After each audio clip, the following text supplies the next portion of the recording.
folks, and welcome to review number 6. Today we're going to be taking a look at the Transformers Prime Robots in Disguise Deluxe Class Wheeljack. Wheeljack comes packaged in vehicle mode on a traditional deluxe size card.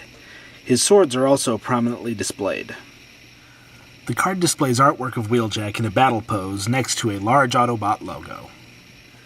The back of the card has a short bio paragraph as well as images of Wheeljack in his robot mode and vehicle mode. There is also artwork at the bottom advertising Transformers Prime.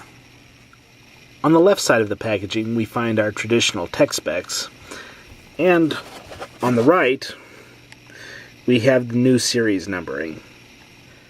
Wheeljack has a clean, angular vehicle mode, which the shape actually reminds me quite a bit of the Classics Rodimus vehicle. I just need a big spoiler on the back of here, and I think it would be pretty close. The paint apps are very well done. You've got red and green. They painted gray for the louvers on the back, and you've got painted tail lights. Wheeljack also comes molded with the 5mm peg holes on either fender here, so you can mount other weapons or mech-tech weapons onto these ports so he can armor up in vehicle mode. Speaking of armoring up, Wheeljack comes with his two swords. Now in vehicle mode you can either store them underneath the car, as seen here, or you can pop them off, attach them on the front of the car to create an attack mode. So now let's take a look at Wheeljack's transformation from sports car to robot. I really enjoyed Wheeljack's transforming process. Again, the intermediate ranking fits. The transformation is similar enough to other sports car transformers that you can pick it up pretty quickly. There are some nice quirks to it though that keep it interesting. There are a few things I noticed about the transformation and general design of Wheeljack. Besides the fact that he is a little bit taller than the other RID Deluxes, he is also missing the automorph feature. This makes me wonder if maybe Wheeljack was actually designed under the first edition line, but things changed and he ended up in RID. So here we have Wheeljack in his robot mode. Now overall I'm very pleased with the look of the robot mode of this figure. He's also very poseable.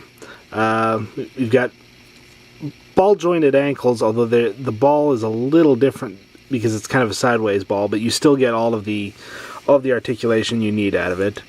The wrists are very poseable, although there is one problem here. Because of this tab of plastic that sticks out with the mirror on it, when you have the swords in place, the movement is limited, but it is a hinged ball joint in here that provides for a lot of wrist articulation. The head is very poseable. They seem to have fixed some of the problems they had with short necks like we saw on Megatron and Cliffjumper. About the only thing, he could use a bicep swivel in here, especially with some of the sword poses that you could put him in. But other than that, I'm very happy with this figure. One nice thing about these sword weapons is that they come in a much stiffer plastic than we have seen swords recently, like Drift's large sword. And it's also a lot thicker too. So you don't have to worry about this getting bent up or flopping around like some other swords we've seen. His back is very clean. There's not really any backpack to speak of. The only thing you could really think of as kibble on this is these parts of the windshield that stick out from his arms. But they're not that limiting, and they don't show up as much when you're looking from the front.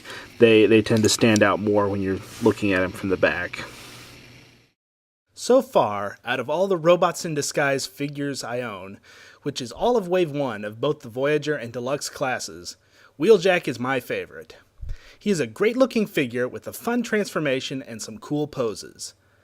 I hope Hasbro keeps Wheeljack's designers handy, because he is currently blowing away the other RID designs.